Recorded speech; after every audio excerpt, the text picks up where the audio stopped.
Hello friends, welcome to உடலும் உயிரும். இன்றைக்கி பாரம்பரியமான முறையில் மண் சட்டி வச்சு விறகடுப்பில் திருக்கமீன் போட்டு செஞ்சிடலாம்.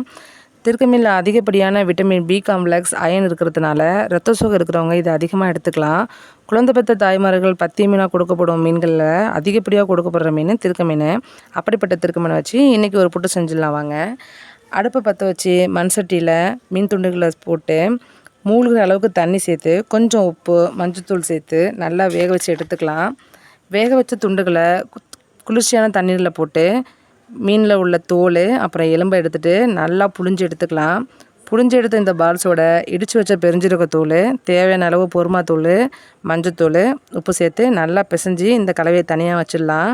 இப்போது அடுப்பில் சட்டி வச்சு சூடானதும் எண்ணெய் ஊற்றி கடுகு, வரமிளகாய், கருவேப்பிலை, தாராளமாக உளுந்து, கருப்பு உளுந்தாக இருந்துச்சுன்னா இன்னும் டேஸ்ட் ஜாஸ்தியாக இருக்கும். வெங்காயம் சேர்த்து தாளித்து விட்டுடலாம். வெங்காயம் பொன்னிறமாக வர்ற வரைக்கும் நல்லா வதக்கி எடுத்துகிட்டு நம்ம பிசைஞ்சு வச்சுருந்த இந்த கலவையை சேர்த்து விட்டுடலாம். 10லிருந்து 15 நிமிஷம் குறைவான தணலில் கைவிடாமல் நல்லா வறட்டி எடுத்திங்கன்னா சுவையான சத்தான திருக்கமீன் புட்டு ரெடி ஆகிடும். இதே மாதிரி சுறா புட்டு செஞ்சு பாருங்கள், செம்மையாக இருக்கும்.